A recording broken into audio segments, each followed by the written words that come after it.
আল্লাহ কোরআনে সূরা বাকারা 70 নম্বর আয়াতে বলছে এই শ্রেণীর মানুষ সর্বদা থাকবে যাদেরকে বলা হবে কোরআন এবং নবীর দিকে আসো, তারা একটা কথা বলবে মা জাদনা আলাইহি আবানা, আমরা তোমার বাপ দাদা ধর্মকে পেয়েছি, এটাই মানবো। বা এরকম সমাজে মানুষ আছে না নাই?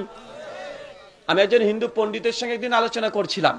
ওকে আলোচনা করতে গিয়ে একটা পর্যায়ে বলছি যে দাদা, এই যে আপনারা মূর্তি পূজা করছেন, এই মূর্তি পূজার ব্যাপারে কি আপনাদের বেদ শাস্ত্র বা ভাগবত গীতা বা উপনিষদ কোন শাস্ত্রে কোন শ্লোক এক একটা আছে?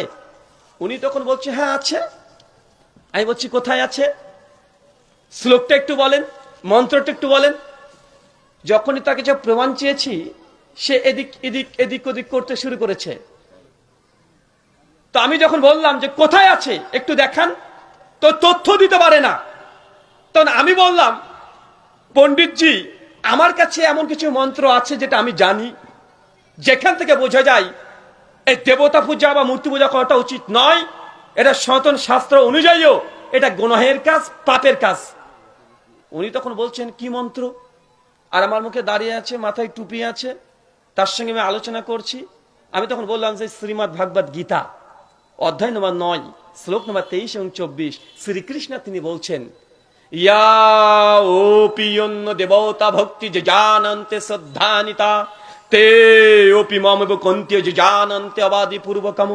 ইয়া ওপি, হে অর্জুন, ইয়া ওপি অন্য দেবতা, যারা এক স্রষ্টাকে ছেড়ে দিয়ে অন্য দেবতা অন্য দেবতার পুজো করে, অর্চনা করে, ইবাদত করে, সে কখনো তার ইবাদত এই কর্ম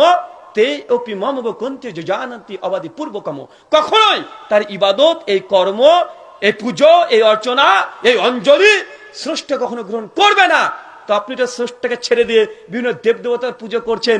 গীতা বলছে আপনার এই উপাসনা ঈশ্বর গ্রহণ করবে না, আপনি নাজাত, সালভেশন, পরিত্রাণ আপনি পাবেন না, তারপরে কেন করছেন? উনি তখন বলছেন যে দেখুন দাদা, আসলে এই মন্ত্রগুলো আমরা জানি না তা না, এগুলো আমরাও জানি। আপনি জানেন তারপরে করেন? উনি বলছেন যে আসলে এই মূর্তি পূজা বা এগুলো এটা পূর্বপুরুষ ধরে চলে আসছে, আমরা বাপ দাদা পুরুষ ধরে করে আসছি, এতগুলো দেবদেবতা পূজা করছি। এই কথাই 1400 বছর আগে আল্লাহ নবীকে কাফেররা বলেছিল। বলেছে কি বলে নাই? কথা বলেন, বলেছে কি বলে নাই? নবী যখন বলছে, নবী ইব্রাহিমের ঘটনা কোরআনে নকল করা হয়েছে সূরা আম্বিয়ার 51, 52, 53, 54 নম্বর আয়াতে। ইব্রাহিম নবী তার পিতাকে গিয়ে কোমল কণ্ঠে বলছে ইয়া আবাতি, হে আমার পিতা। কত কোমল কণ্ঠে! তুমি কার পুজো করছো? এ কথা বলতে পারে না, দেখতে পায় না, শুনতে পায় না, তার গায়ে মশা মাছি পড়লে সে প্রতিরোধ করতে পারে না, কার পুজো করছো? তার বাপের কাছে কোনো উত্তর ছিল না, একটাই কথা বলেছে, এটা তো আমার বাপ দাদাকে করতে দেখেছি। প্রত্যেক বাতিলের যেখানে দলিল নেই সেখানে একটা দলিল ব্যবহার করে। যে কোনো জায়গায় দেখবেন যে আমার বাপ দাদা পুরুষ ধরে করাচ্ছি, এটাই দলিল। ভাই সমাজে আছে না নাই? কথা বলেন, আছে না ভাইজান? দেখেন কিছুদিন আগে ওই যে নবীজির আগমন শুভেচ্ছা স্বাগতম করে চিৎকার মারছিল না মানুষগুলো। হ্যাঁ, কষ্ট পাচ্ছেন? একটু কষ্ট পান, একটু কষ্ট পান, বুঝতে পারবেন যে নবী কি জিনিস। শুধু শুনেছেন নবীকে ভালোবাসার কথা, কিন্তু নবীর আনুগত্য করতে হবে এটা আপনি বুঝতে পারলেন না। আরে ভালো তো আবু তালেবে বেসেছিল নবীকে, ভাই বাসে নাই? বেসেছে। আপনার আমার চাইতেও আবু তালেবের ভালোবাসা নবীর প্রতি কম ছিল না। সহিহ বুখারী কিতাবুল জানাইজ হাদিস নাম্বার 1360, আল্লাহ নবী অন্তিম পর্যায়ে আবু তালেবের মাথার কাছে এসেছে, বলছে চাচা একবার কালিমা পড়ো, একবার পড়ো, বাকি কিয়ামতের মাঠ কিভাবে তোমাকে শাফাত করে জান্নাতে নিয়ে যেতে হয় ওটা আমার উপরে ছেড়ে দাও, চাচা একবার পড়ো। আবু তালেবের মনটা গলে যায়। আবু তালেব বুঝছে যে তার ভাতিজা জিন্দেগিতে মিথ্যা কথা বলে না, সে যে নবুয়তের দাবি করেছে, যে কোরআনের দাবি করছে, বিন্দু পরিমাণে মিথ্যা দাবি করছে না। আবু তালেব ও কালেমা পড়বে, মন চাই। পাশে আছে উদবা, সাইবা, আবু জাহেল, আবু লাহাব, এসে বলছে কি গো আবু তালেব, কথা বুঝতেলেন?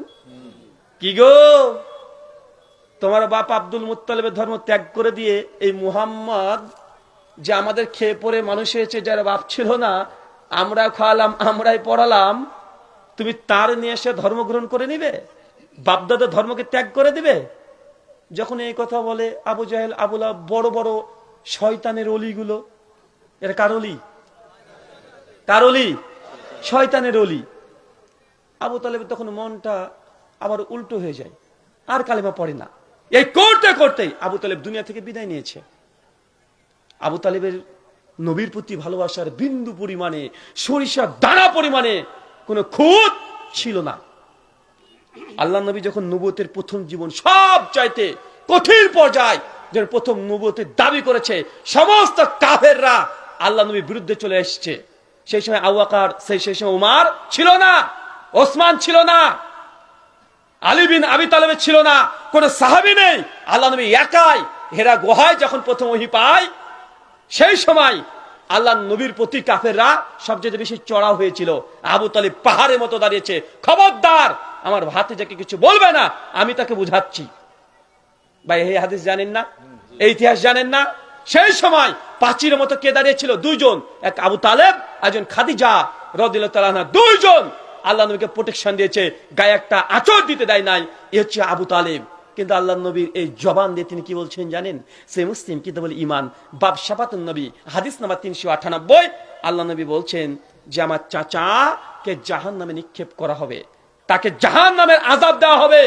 শুধু পার্থক্য এতটাই, তার পায়ের নিচে জাহান্নামের আঙ্গার পাথর রাখা হবে, দাও দাও করে জ্বলবে, আর আমার চাচার এই মগজ টকবক করে ফুটবে। এটা হচ্ছে আবু তালেব। জাহান্নামী সব চাইতে যে ব্যক্তি নিচু শাস্তি হবে, কম শাস্তি হবে। নবীর চাচা যে নবীকে সবচেয়ে ভালোবাসতো, তারও শাস্তি।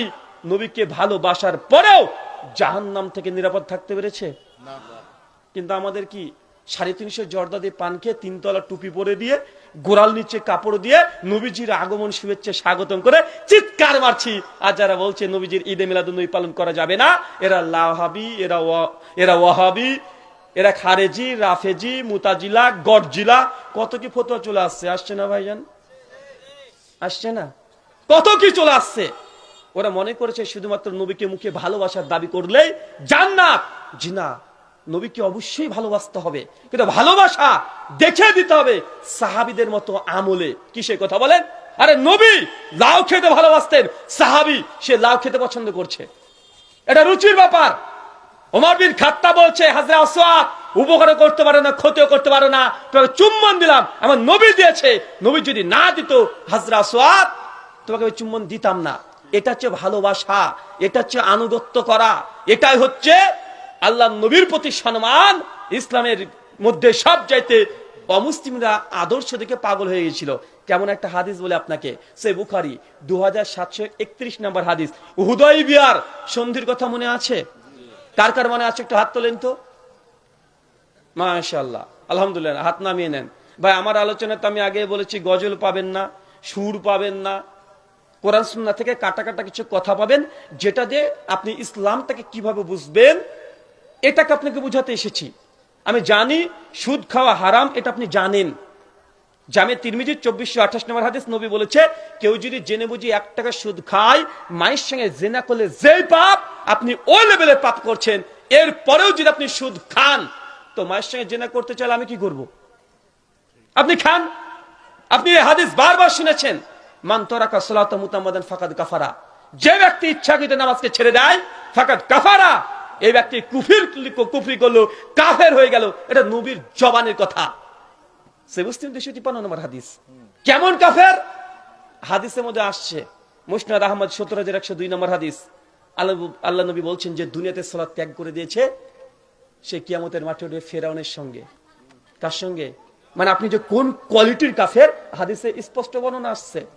আল্লাহ কোরআনে বলছে সূরা বানী ইসরাঈল 17 আয়াত নম্বর 71, ইয়াউমা নাদু কুল্লা উনাসিন বিইমামিহিম। সেই দিন কিয়ামতের সংকটময় সময় প্রত্যেক মানুষ নিজ নিজ নেতার সঙ্গে উঠবে। নেতা থাকবে আগে, আর পেছনে থাকবে তার অনুসারীরা। এখন আপনি সালাত আদায় করেননি, আপনার ইমামকে, আপনার ইমামকে ফেরাউন। আপনি দুনিয়াতে যাকে নেতা মেনেছেন, কিয়ামতের মাঠে তার পেছনে উঠবেন। আপনি যদি এখন মেসি আর কি কি যেন আছে, অত নাম জানি না, ইন্ডিয়ার কয়েকটা নায়কের নাম জানি, শাহরুখ খান, সালমান খান, ফারদিন খান, এই খানকে যদি আনুগত্য করেন, কিয়ামতের মাঠে শাহরুখ খান দাড়ি চাচা তার পেছনে উঠবেন। সেই দিন অ্যাক্টিং করিয়েন, দেবদাসের মতো পাগল হয়ে পড়ে থাকবেন। সেই দিন বুঝবেন কিয়ামত কত ভয়ঙ্কর জিনিস। আল্লাহ কোরআনে বলছে ইয়াউমান নাদউ কুল্লা উনাসিন বিইমামিহিম, সেই দিন কিয়ামতের সময় প্রত্যেক মানুষ দুনিয়াতে যাকে যাকে আদর্শ মনে করেছে শেষে তার পেছনে কিয়ামত সংগঠিত হবে। নামাজ পরিত্যাগ করেছেন, আল্লাহ নবী বলছেন ওর হাসর হবে ফেরাউনের সঙ্গে। এই হাদিস বারবার শুনেছেন, কতবার শুনেছেন, আরবিতে শুনেছেন, উর্দু, ইংলিশ, বাংলা বক্তারা কত কোয়ালিটি করে বলেছে, সুর দিয়ে বলেছে, নরমাল ভাষায় বলেছে, পৃষ্ঠা নাম্বার দিয়ে বলেছে, হাদিস নাম্বার দিয়ে বলেছে, লাইন নাম্বার দিয়ে বলেছে, কত কিভাবে বললো। তারপরে সমাজে এখন পর্যন্ত ফজরে দেখেন 12 জন আমার হয়তো না বেশি বললাম, 12 জন, 14 জন, 20 জন বা এরকম আছে না? নাই কথা বলেন। আপনি জানেন না শরীয়তের আমল, আমি বিশ্বাস করি না। অনেক ক্ষেত্রে আপনি আমার চাইতে বেশি জানেন। আপনি জানেন যে আপনার বাপ যদি মারা যায় ওই সম্পত্তির মালিক যেমন আপনি, আপনার বোন ও একটা অংশ পাবে। আপনি যদি না দেন আমি কি করতে পারি? আপনি জানেন যদি বোনের সম্পত্তি যদি আপনি গিলে খেয়ে নেন তাহলে কিয়ামতের মাঠে জমি আল্লাহ 7 ভাগে ভাগ করে দেয়। মানে এই 1 কাঠা জমি যদি আপনি মেরে খেয়ে নিয়েছেন, এরকম 7 দফা মানে 7 কাঠা জমি আপনার কাঁধে করে চাপিয়ে দিবে, আর গোটা কিয়ামতের মাঠ আল্লাহ আপনাকে ঘুরিয়ে নিয়ে বেড়াবে। আপনি জানেন, তারপরে যদি আপনি যদি এই কাজ করেন আমি কি করতে পারি? জানা পড়ে মানবেন না, কিচ্ছু করার নেই। আল্লাহ কোরআনে বলছেন ফাযাক্কির ইন্নামা আনতা মুযাক্কির লাস্তা আলাইহিম বিমুসাইতির। হে নবী, আপনার কাজ শুধুমাত্র সত্য কথাগুলো মানুষের কাছে প্রচার করে দেওয়া। জোর করে আপনি যে মানাবেন এই দায়িত্ব আমি আপনাকে দিই নাই। সূরা গাশিয়া সূরা 88 আয়াত নাম্বার 20 এবং 21। তার মানে বুঝতে পারছেন, আমরা বলতে পারি, আমরা আদেশ করতে পারি, আপনাকে আমি জোর করতে পারি না। আপনি মানলে মানবেন, না মানলে না মানবেন।